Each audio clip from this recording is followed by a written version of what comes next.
KR's here for today's video. Papakita ko naman sa inyo aking kinain dito sa chicken inasal. Kaya lang kasi ang lola mo ay gutom na. At alam ko na wala akong abutan dito sa bahay kaya umorder na lang ako ng chicken.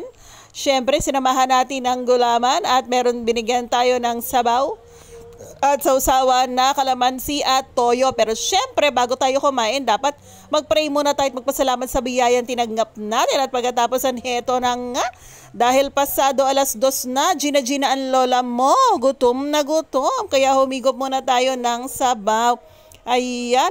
At nakakatuwa naman dito sa Mang Inasal kasi masarap pa rin yung chicken niya kahit wala siyang sausawan.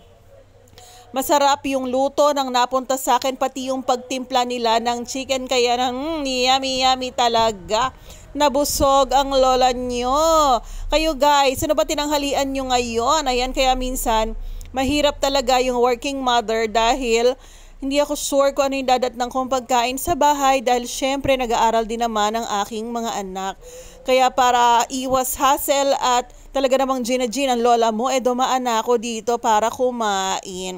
Buti na lang ko konti din ang tao at ayan, na-refresh ako sa pag-inom ng gulaman na binigay o kasama doon sa aking in-order.